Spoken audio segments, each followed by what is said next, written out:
You're just a wife, and I'm the precious daughter of this house.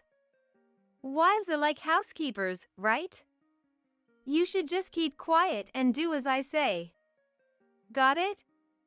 Now get to work for me. I calmly responded to my fuming SIL. I don't live in this house, you know. Huh? I'm Natalie, 25 years old. I had just married my husband, Christopher, who's the same age, 6 months ago. We lived together at my in-laws' house. My in-laws are reasonable and calm people. We've had a good relationship since we started dating.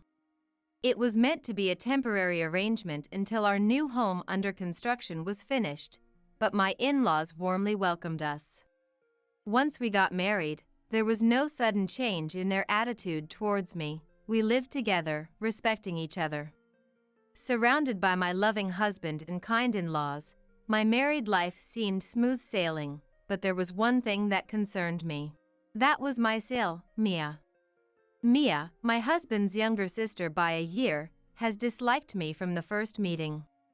She'd say things like, "You look so unfashionable. Where did you buy those weird clothes? You have no sense of style," as she would spitefully speak and despise me. She's currently living with her boyfriend, but it seems things aren't going too well, and she frequently returns home. Whenever Mia comes back, she treats me, her SIL, almost like a housekeeper, bossing me around with various chores. My husband and in-laws would always scold her, but she never seemed to change her ways. One day, while I was doing chores with my Aria, MIL, and taking a break with some coffee, we heard a noise from the entrance. "I'm home." It seemed like Mia had returned. As I stood up with a bit of a heavy heart to make coffee. "Natalie, I want something sweet," she said. I took out some cookies from the kitchen cupboard and served them with coffee to Mia, but she complained. "Ugh, not this. Don't you have anything else? You really have no taste." I was in the mood for jasmine tea, but I guess I'll have to make do with this. "I'm sorry." Inside, I was irritated, but I thought it pointless to argue, so I held it in. Watching the scene, Aria began to scold Mia. "Mia, what on earth are you saying to Natalie? How is she supposed to know what you're feeling? Natalie is Christopher's wife, not your servant. And you've been coming back here almost every day, but have you properly talked things out with Steven? Ugh, stop nagging. It's none of your business, is it, Mom?" Mia, like a petulant child, covered her ears, clearly not wanting to hear another word. Steven is Mia's boyfriend, a genuinely nice and refreshing guy. In the early days of their relationship, they were so affectionate it was almost embarrassing to watch, and it seemed like they might even get married. However, after a few months of living together, they started having serious issues. Mia didn't do any housework and was reckless with money. On top of that, her infidelity came to light, leading Steven to finally suggest breaking up. The apartment they lived in was rented under Steven's name, and he apparently wanted her out as soon as possible. Despite this, Mia stubbornly refused to leave and had been dodging any discussions about it. I was utterly astounded by Mia's behavior, but chose to stay silent and let it pass.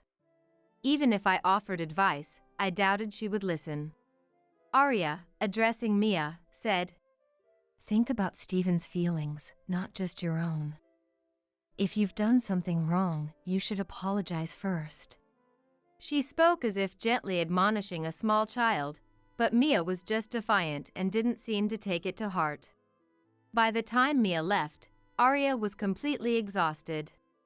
"Aria, I'll take care of things from here. Please, rest a bit." When I said this, Aria gave a weary smile. "Thank you, Natalie. I think I will rest for a bit." Aria seemed quite worn out because of Mia. I wanted to be of some help to Aria. The next day was a holiday, so we had a late breakfast and were relaxing. While enjoying some light conversation, the doorbell rang. Who could that be? I'll go check. I stood up to check the monitor and saw Steven standing there. Steven's here. When I informed everyone, my SIL, John, looked a bit stern. Steven, huh? It's been a while.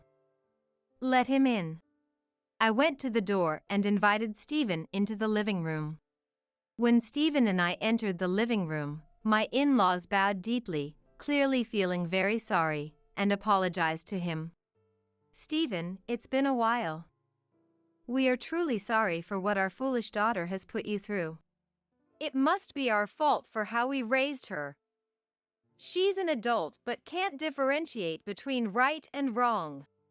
Seeing my in-laws bow their heads over Mia's behavior made my heart ache. My husband seemed to feel the same, his face crinkled with concern.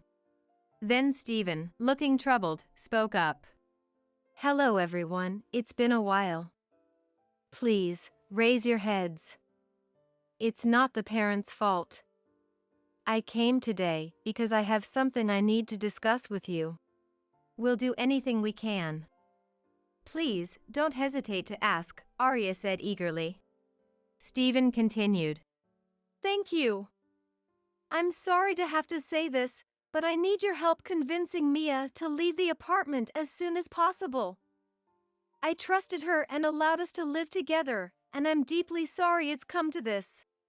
With that, Steven deeply apologized to my in-laws. He looked worn out, perhaps from lack of sleep. And his face was pale. Seeing him like this, John nodded firmly and said, You don't even have to ask. We'll make sure Mia understands she's been a nuisance. Arya added, Yes. Steven, we're so sorry. After hearing my in-laws' response, Steven seemed a bit relieved and gave a weak smile. After Steven left, my in-laws discussed what to do about Mia. They decided to call Mia and try to persuade her, so my husband and I told them we'd be upstairs in our room if they needed us. 30 minutes later, Mia arrived, and from the living room downstairs. We could hear voices growing louder, occasionally interrupted by the sound of something breaking, Arya's scream, and Mia's furious shouting. My husband and I exchanged looks, trying to decide when to go downstairs to help, when we heard Arya's voice calling us. Christopher, Natalie, could you come down here, please? Yes, we're coming. I replied and immediately rushed downstairs with my husband. In the living room, we found an enraged Mia, a stern-faced John, and a worn-out Arya. The TV remote and Mia's bag were scattered on the floor, and the glass doors of the sideboard were shattered. I was stunned by the mess, but my husband calmly asked Arya, Mom, are you okay? Arya, looking tired, answered with a smile. Yes, I'm sorry to worry you. Then, John, exchanging a glance with Arya, declared, Christopher and Natalie, we want you to hear this. Until Mia reflects on her actions and genuinely changes, she is not welcome in our house. So, if she tries to enter while we're away, don't hesitate to turn her away. Understood, Dad. My husband nodded quietly. Then Arya continued. We've decided not to indulge Mia any further. She has such a wonderful boyfriend, yet she chooses to live selfishly and even cheat. It's unbelievable. You will have to work and pay back the money you've spent frivolously, Natalie. Please help us with this. Yes, understood. I replied, and Mia glared at me. Then, with a huff of displeasure, she said, I'm done with this place. I won't come back ever again. You'll regret ignoring your own daughter, but don't come crying to me later. With those parting words, she stormed out of the living room. I noticed Mia had left her bag on the floor, so I hurried after her to hand it over. She snatched it roughly. Mom and Dad said what they said, But if you dare stop me from entering this house just because you're the wife, you'll regret it. She threatened me in a menacing tone. I hesitated for a moment and stepped back, prompting Arya, who looked concerned, to approach. Hey, you didn't say anything rude to Natalie, did you? Mia replied nonchalantly. I didn't say anything. Then she slammed the door and left. Back in the living room, my husband and John were discussing Mia. So, did you manage to convince her? What's she going to do now? My husband asked, and John, looking weary, replied.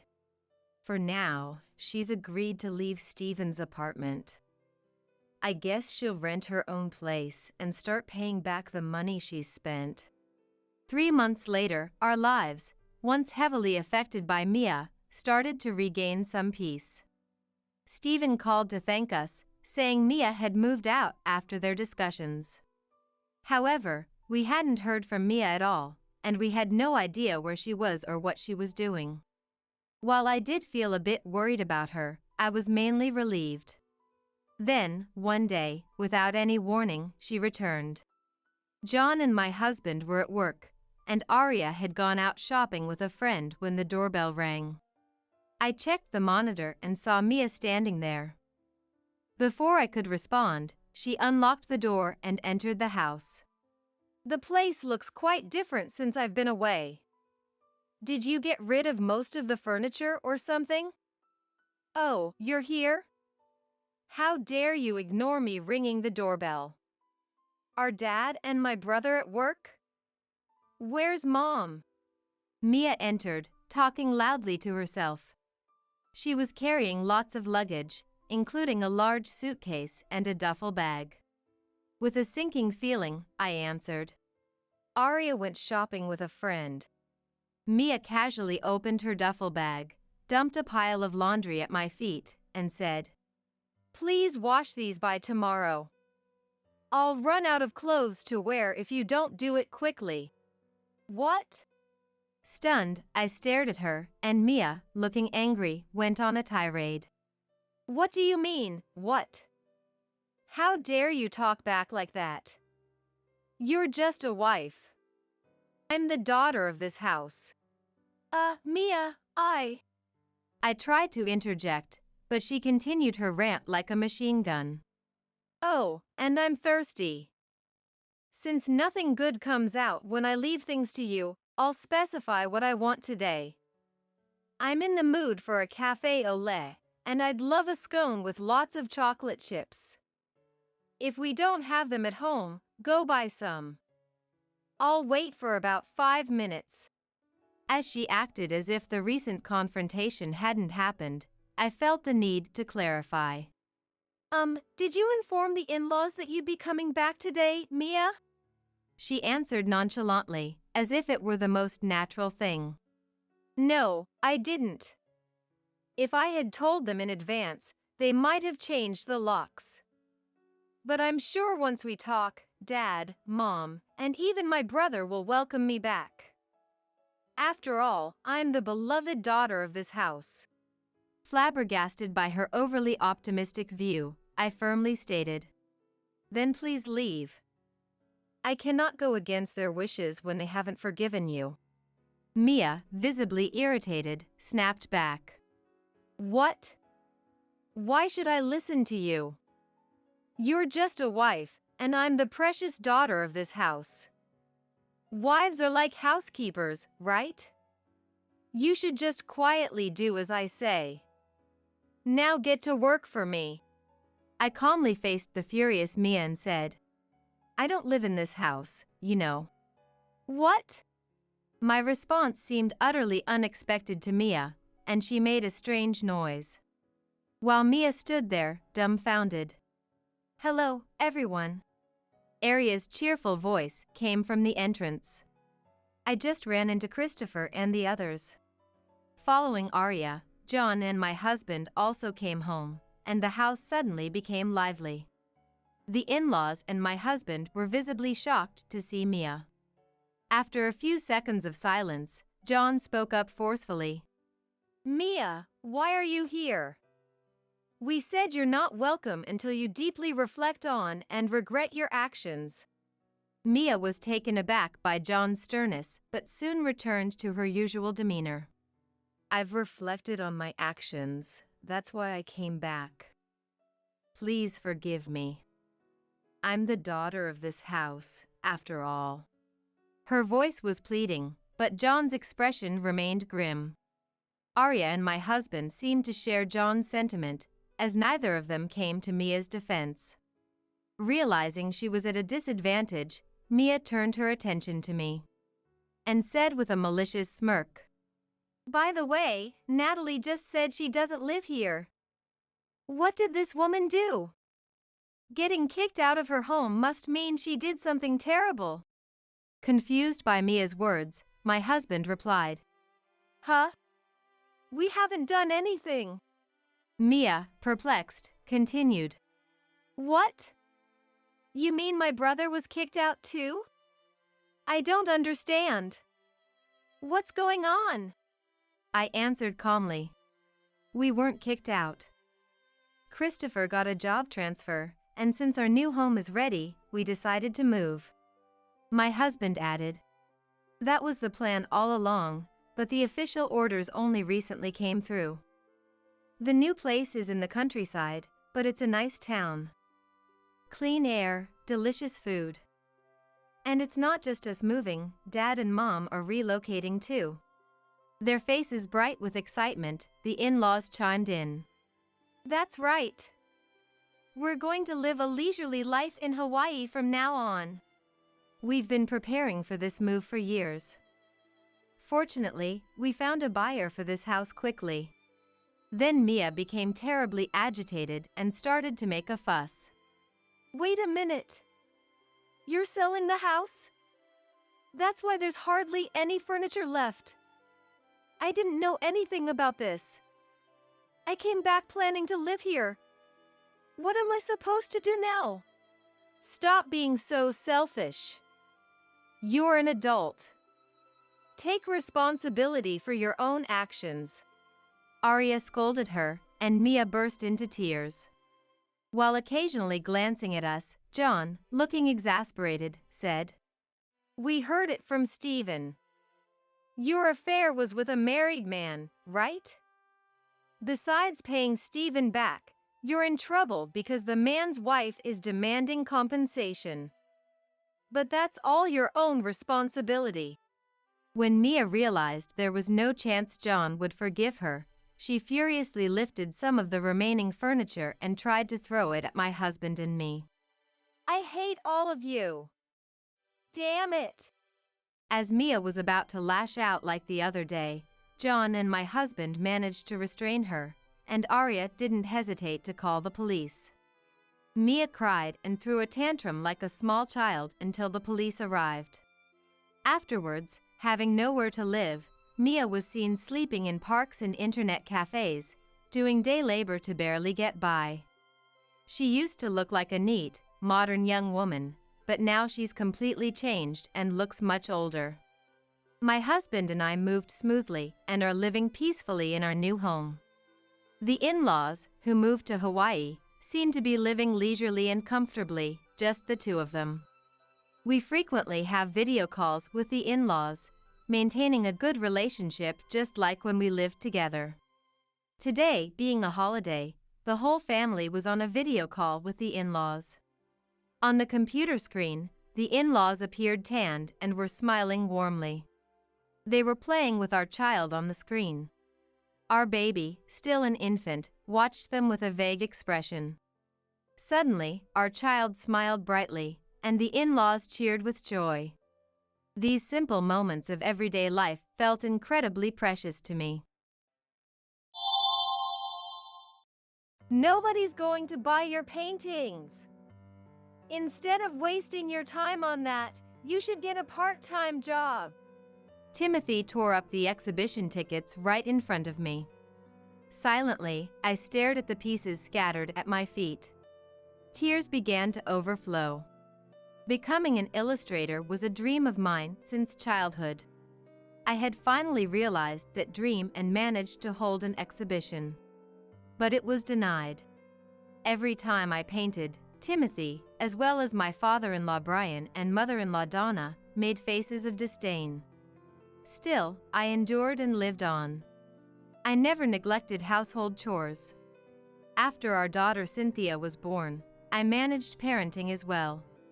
I never dismissed Timothy's hobbies. Yet, this was too much. Quietly, I thought to myself, Timothy, I won't forgive you anymore. From now on, I will live as I please. I won't let anyone complain. Picking up the pieces of the tickets, I glared at Timothy. I, Jessica, am 35 years old. I was married to Timothy at 22. Our daughter, Cynthia, is starting elementary school this year. She seems to be struggling a bit with her studies, but she's getting along with her classmates and seems to be enjoying school life.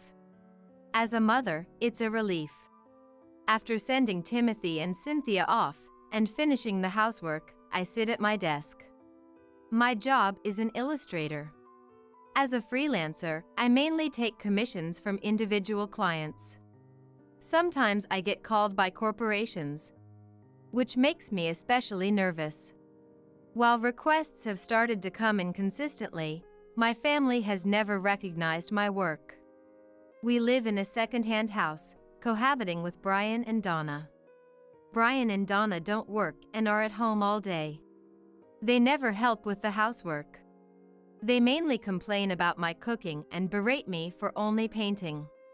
My painting isn't just a hobby. I'm getting paid for it, and I have deadlines to meet. Since you're not a painter, paintings won't make money. No matter how many times I explain, it's the same response. Brian, Donna, and Timothy seem to think I'm lying just because I want to paint. The pensions are much more reliable. They demand an allowance every month. Since they're receiving pensions, they want me to give them money from that. It's proof of hard work in our younger days. If only someone would actually work. Brian and Donna criticize me together. I've suggested moving out to Timothy several times. Each time, Timothy would raise his voice. What a heartless woman! They're my parents. Show some respect. But Timothy always sided with Brian and Donna. Even when Donna accidentally broke a vase. Mom's not at fault, he said. It's your fault for placing such a fragile thing here. They insisted, and I was always made out to be the bad guy. Donna's main way of spending her allowance is on toys for Cynthia. Thank you, Grandma. It's okay. I'll buy you anything, just tell me. Okay. I love you, Grandma. Unaware of the truth, Cynthia is fond of Donna. On the other hand, when we go shopping and Cynthia wants sweets, I sometimes take them away from her. At such times, Cynthia would yell at me. You're mean. You're nothing like Grandma. Cynthia, I'm saying no because I'm worried about you. You'll get cavities if you eat too much. But Grandma says it's okay. Stop comparing me to Grandma. I raised my voice unintentionally. Cynthia started crying. Other customers looked over while talking. That night, Timothy came home furious. How dare you make Cynthia cry? But I don't want to hear any excuses. From now on, Cynthia's care will be Mom's and my responsibility, so you don't have to do anything. I was shocked by that order. I wondered if Timothy and Donna, who spoil Cynthia without doing anything, really believe they can take care of her. But Timothy's eyes were serious. Feeling overwhelmed, I nodded. However, Timothy's seriousness lasted only 3 days. Donna seemed not even to listen and did nothing as well. To think of it, I'm the one working. It's not fair for only you to live without doing anything. With that, he once again instructed me to take care of Cynthia. Despite the continuous unpleasantness, my work was going well. Is this really happening? While reading an email, I muttered to myself.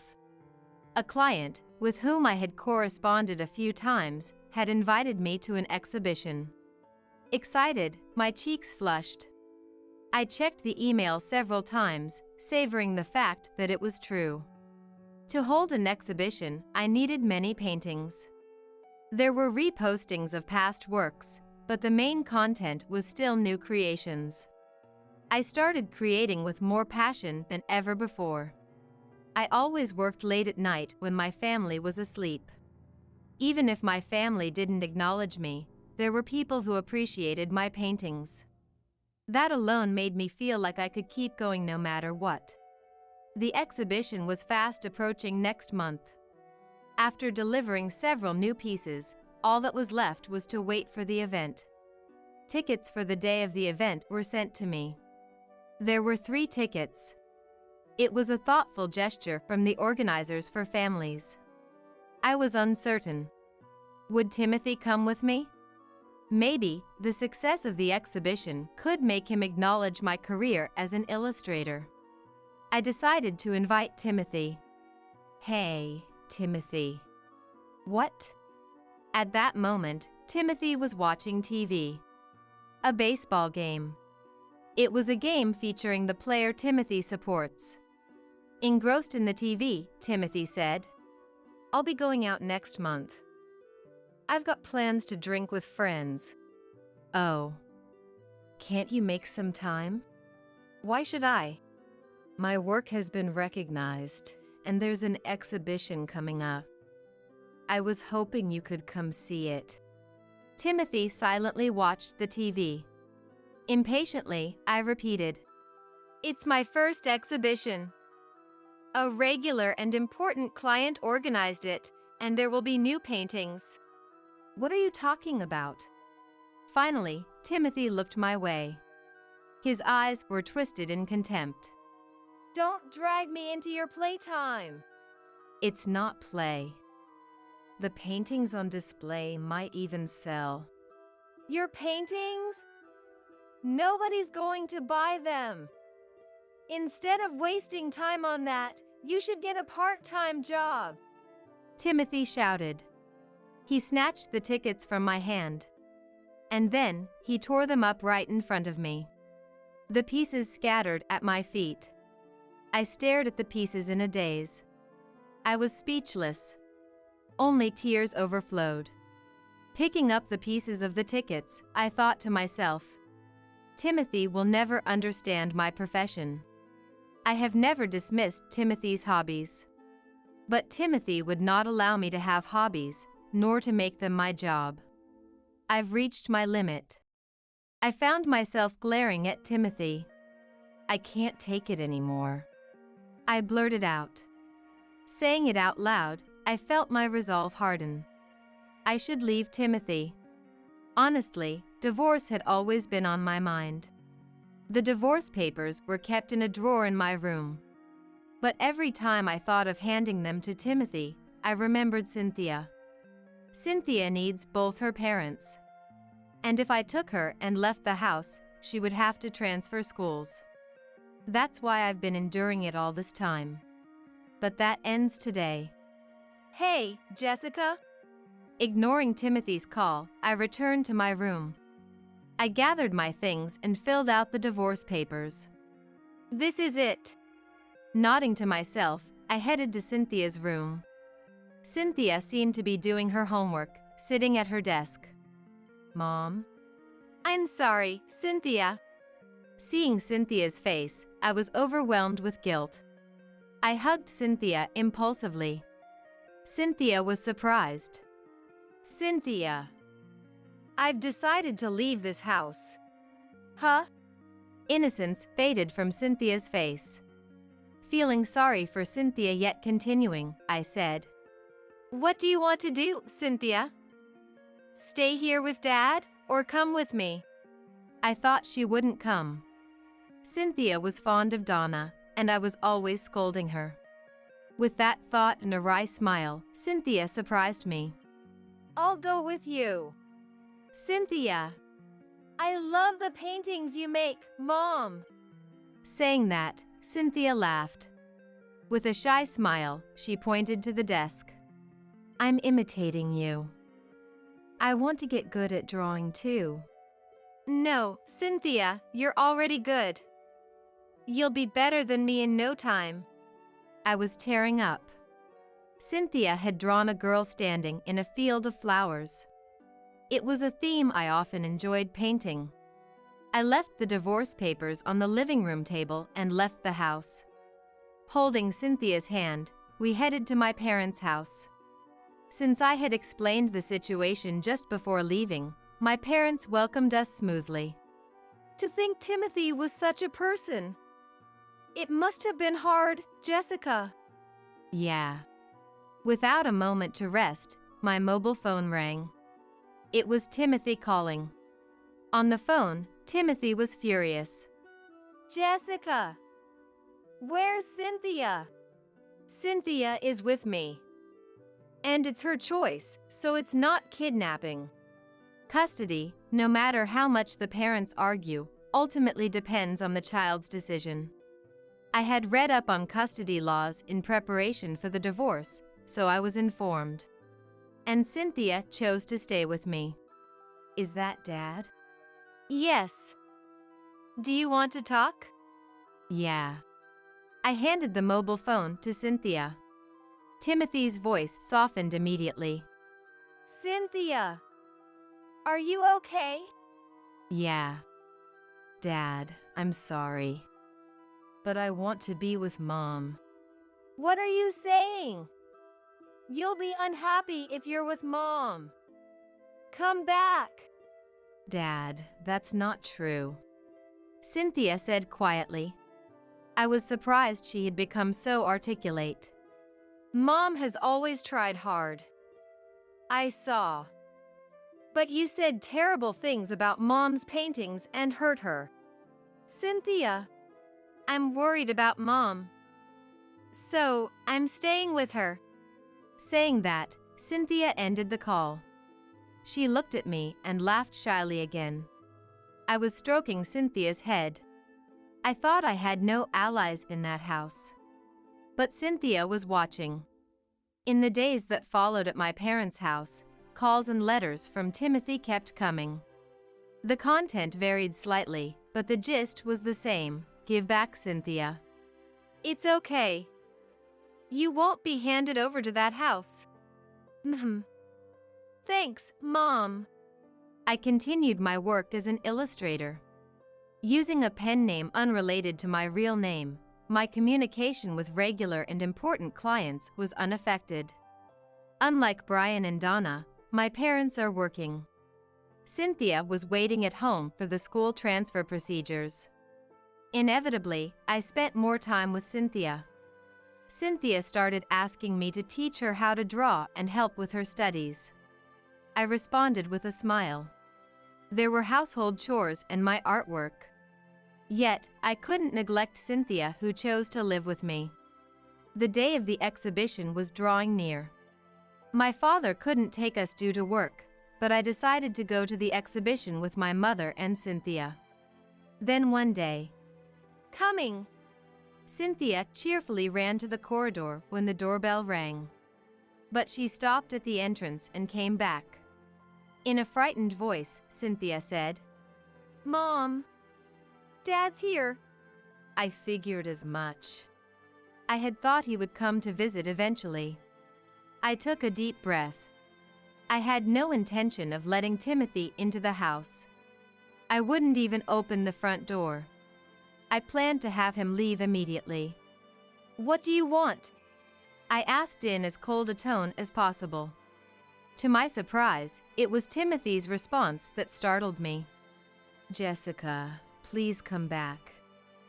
I was wrong. What do you mean? I asked. His tone of voice was too desperate to be an act. Timothy said in a weak voice, Mom and Dad aren't doing anything. We've been living on fast food, and the laundry's been piling up since the day you left. And? It was as I had imagined. Timothy, who often worked outside, must be suffering. Since no one is preparing new clothes, he has to wear wrinkled clothes again. People at sales meetings pay close attention to one's clothes. With Timothy's current unkempt appearance, it would be difficult to get new businesses. If this continues, our house will turn into a garbage dump. Do something about it. I thought I was the one who did nothing in that house. I sighed. Donna said I was a wife who didn't do household chores. You did too. I was wrong. Mom always claimed she did all the housework, and I believed it. I was deceived. His tone made it seem as if he too were a victim, despite having bad-mouthed me together with Donna. Don't you have any intention of doing the household chores yourself? I've never held a knife, nor do I know how to use the washing machine. Then don't rely on me for that. Essentially, he wanted me to come back and take care of the piled-up household chores. That's a joke. I'm not returning to that house. The day I left the divorce papers behind was the day I abandoned all my love for Timothy. There's no way I could feel any sympathy for him now. I'm not a housekeeper. Doing the household chores is a wife's duty. Timothy's tone became rough. I, beyond being appalled, calmly responded. I'm no longer your wife. I used to wake up early every morning to make your sandwiches. But I never heard a word of thanks from you, and it wasn't rare for you to leave them untouched, which disappointed me. I never failed to hang the laundry and iron them to prevent wrinkles. Do you understand? I was never thanked, yet I managed the household chores 365 days a year. So what? Every other wife lives like that. If there was gratitude, we could have been a normal couple. The feeling that Timothy and I could not understand each other reemerged. Timothy didn't understand and didn't try to. He was only temporarily weak because he was in trouble. His essence hadn't changed at all. I was grateful for you working. But that's over. I will live on my own strength. You should too, with your own effort. Hey, wait, Jessica. Timothy was still saying something, but ignoring him, I went back to the living room. Timothy knocked on the door and rang the doorbell. But eventually, he must have given up and left. The exhibition was moderately successful. I walked around the venue holding Cynthia's hand. Mom, who came with us, pointed out a guest. Isn't that Timothy? Huh. I felt a chill. Facing Timothy directly, unlike through a door, was awkward. Cynthia would be concerned too. Yet, I looked at the guest's face. Though wearing a hat deeply, it was indeed Timothy. Mom, please watch Cynthia. Okay. I left Cynthia with Mom and approached Timothy. Trying not to bother other guests, I asked quietly, What do you want? You were really working as an artist. His tone was still listless. His clothes were wrinkled and gave off an unclean impression. Timothy's eyes flicked towards me briefly. But they're not selling, right? Look over there. I pointed to a corner of the venue. Displayed on the wall was a new piece of art. Marked as sold. That painting caught the eye of a private collector, and it even got priced. Want to know how much? No need. Timothy stepped back as if frightened. Seeing my paintings being commercially viable shocked him. Excuse me, may I have a moment? Yes, how can I help you? The person who approached was a local newspaper reporter. They wanted to feature the exhibition and include an interview with me in an article. For freelancers, marketing is crucial. You need to stand out among peers to make it as a profession. From that perspective, it was a welcome opportunity. Timothy was gaping. You're that successful? Well, at least, my monthly income was higher than yours, I said plainly. Timothy moaned in dismay. I had a rough idea. Timothy had always thought he was supporting the family alone with his income. The reality was different. In fact, Timothy's salary wasn't that high. It was only with my income that we could barely make ends meet. Regarding Brian and Donna, they had been demanding based on their pensions, but those pensions were meager. Honestly, the allowance I gave to Brian and Donna couldn't have come from their pensions. It was supplemented by my income. Jessica, you were an amazing person. What are you saying now? I started to walk away from Timothy. He tried to follow me. Jessica, let's start over. You can draw as much as you like. I'll help with the household chores. So, please come back. I didn't respond. The proposal was too convenient for Timothy alone, and I was dumbfounded by it. Besides, I shifted my gaze. He didn't seem to have the courage to speak to me directly, but I had felt their gaze on me for a while now. Indeed, it was Brian and Donna, now in tattered clothes. Brian and Donna were standing in front of my painting that had been marked as sold. They were looking back and forth between the sold sign and me, as if their eyes were about to pop out of their heads. They didn't even glance at my painting. They were just shocked by the fact that a painting could be turned into money. Timothy, how did you get into the venue after you tore up the ticket? I said I was the husband of the illustrator, and they let me in. Ex-husband. My dismay deepened. By tearing up the ticket, Timothy had cut himself off from any benefits of my art. From now on, he had to live on his income and the proud pensions of Brian and Donna. Excuse me, this work is really wonderful. Thank you. A customer complimented me, and another one of my paintings sold right there. Timothy, Brian, and Donna watched the scene in disbelief. The next day, Timothy's calls became more intense. What's happened to Dad? Yes. What a pickle. The effort to bring me back was unprecedented. After some thought, I reported Timothy as a stalker to the police. Although Timothy must have received a warning, his continued phone calls and stalking behaviors eventually got him in trouble with the police. Me? A stalker?